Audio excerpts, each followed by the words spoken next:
Hey guys, I'm going to walk you through number 1 from tonight's homework. They've given us the equation, so they're saying that we can determine the position of this ball given that equation right there, where y is the height. So if we have y, we've got the height. A is asking us, at what height was the ball released at? This is the thing that's giving you guys the most trouble. When the ball is released, what is the time? Just as you release it, no time has passed. So because of that, at the time when you release the ball, or at the moment, the time is 0. So we can calculate the height, which we said is y, using the equation we have.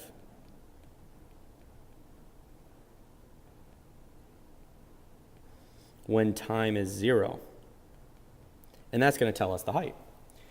So we just start solving here. 4 pi over 5 times 0 is 0. So what we're really looking at is negative 3.5 cosine of 0 plus 5. Cosine of 0, if we go back to our unit circle, at 0, the coordinates are 1, 0. And since cosine is our x-coordinate, cosine of 0 is 1.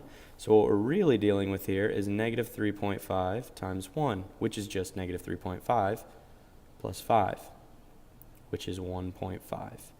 And make sure that they're telling us distances in feet, so 1.5 feet. All right, so that's A. You need to use that formula that they've given you. B is saying what's the maximum height the ball reaches. To do that, we're going to use our midline and our amplitude. Now, I'm just going to draw a quick little sketch here. Our midline is 5, and our amplitude is 3.5, which tells me that it's going to go 3.5 above 5. It's also going to go 3.5 below 5. But the important thing here is the 3.5 above 5 because it's asking for the maximum. So we'll say that the maximum height it reaches is going to be that midline plus our maximum amplitude, 8.5 feet. And the last thing, how many seconds does it take the ball to return to its original position? So if we go back to this picture that I drew up here, its original position we'll say is right there, all right? Even though we know that that's not true because its height at 0 would actually be 1.5 feet. But from here all the way back to that spot, how long does that take? Well, its original position, once it's back, will be 1 full cycle. So that would be the period. So what we're looking for is the period. We know that period is equal to 2 pi over our frequency. So we just have to look at our formula, or our equation that they've given us. 2 pi over our frequency is 2 pi over 4 pi over 5. So we're going to have to multiply by the reciprocal here to make life easier on ourselves. And 5 times 2 pi is 10 pi. 4 pi times 1 is 4 pi. Those pi's will cancel and we reduce. So we're going to end up with 5 over 2 seconds. Because t is in seconds. All right, now we have to graph this thing. So let's talk about the graph over here. Time, it says here, is in minutes. Let's change that and write it in seconds. We could do that conversion, but I don't want to do that right now. So 5 over 2 is going to be the end because it's asking for 1 full cycle. So that's 5 over 2. If that's 1 full cycle, we can fill in the rest of this. Maybe this is 1/2. This is 2 halves. This is 3 halves. And this is 4 halves. All right, so there's our x-axis. Our y-axis is going to be our heights. So at the top, we might have a height of 10. In the middle, maybe we've got 5.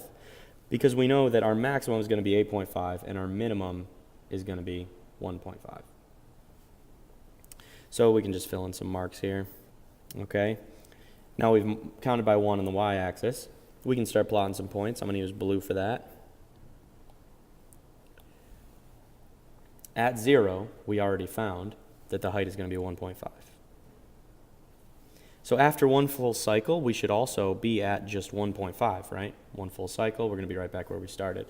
The next thing I should probably draw in is my midline, which we know is at 5 because our midline is represented by D, or in these worksheets, they call it the constant C.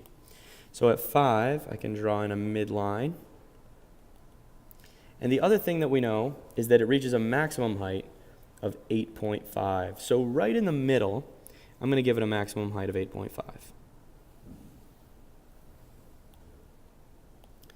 Now I'm just going to fill this thing in.